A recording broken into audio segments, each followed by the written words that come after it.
David, whenever you're ready. So I'm going to speak to you today about preparing to be a parent.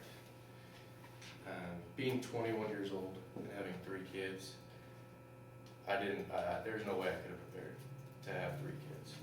It's a learning process. I couldn't prepare for it, my wife couldn't. We had our first kid before we were married. And let's see here. It's exciting, beautiful, and terrifying. All these emotions go rolling through you whenever you first find out you're gonna have a kid.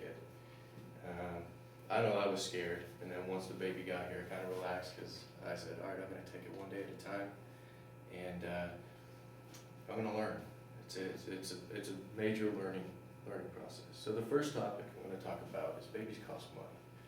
That's one of the main things that people talk about when they're discussing babies. It's a fact.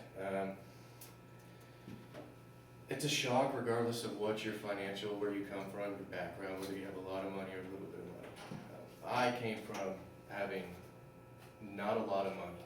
My parents were well off, and I ended up leaving my household and moving in with my girlfriend, who I'm now married to. And within months we had a baby. We were making minimum wage.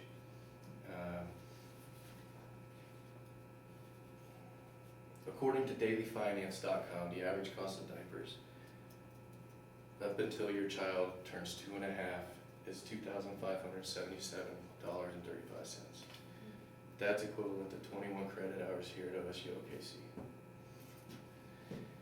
I don't know about you, but I was going full-time in school, taking 18 hours last semester so that I could get my police science degree through here.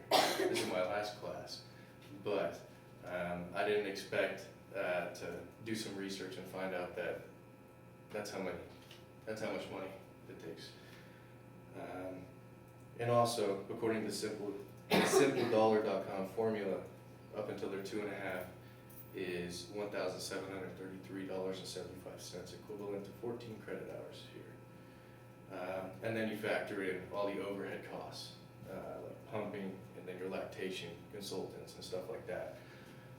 So some advice when finding out that you're gonna have a kid is to save money. Something my wife is very good at, but I am not. I didn't pick this Coach diaper bag, she did. But the thing that we learned how to do is save by going to secondhand stores, like Once Upon a Child and shopping online. That helped us tremendously because a diaper bag that costs, I don't know, $200 we got for $60, and it looked brand new. The second topic I'm going to talk about is it takes a village, according to African proverbs. We've learned that you can't do it alone. You've got to ask for help, and don't be afraid to ask for help. Me, I'm kind of stubborn, and I want to call it a handout, but I don't like taking other people's advice. I take it with a grain of salt, but the more and more I think about it, I tend to listen to what people have to say and try it. If all else fails, I mean, you have nothing else to lose. And don't be afraid to fail. That's another thing. The third point, be prepared for anything. My newborn, that's 3 months old, we didn't really plan for her to come a month early. She was a preemie, and so we had to have home health come out whenever she was born, and we had to put her under heat lamps because she was jaundiced. And now that took a toll on my wife. It was expensive as well. She was in there for about 18 hours, and I can't tell you how much money it cost. But make sure your diaper bag is packed. There's been times when I haven't been prepared, and I've gone out in public, and I don't have a binky. And having 3 kids in the back seat screaming, it'll wear on you. It's when you turn the radio up really loud. Topic 4, healthcare cost is not cheap. That goes back to saving money. The average birth costs $24,000 before health insurance. And then you have unexpected medical expenses. Your kids get sick. They need, say, jaundice lamps. Then you got all those. Being a parent doesn't come naturally, is the last point. There is always room to learn.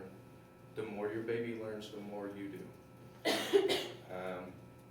We actually had a doctor's appointment earlier today that we went to for my middle child, who is 18 months old, and my oldest is gonna turn 2 in July. We've been concerned about his growth and development, and I guess it's because our lives are so hectic right now, and there's really no excuse because you wanna make time for your kids. You need to take the one-on-one quality time so that your babies develop. And then after you spend time teaching your children, you need to make time for each other and yourselves. I can't remember the last time I did something for myself. All the sleepless nights, I'm up every 2 hours for the last 2.5 years. But with all of that being said, I wanted to basically inform you on what you can expect if you're expecting, not to be cliche, but thank you for your time.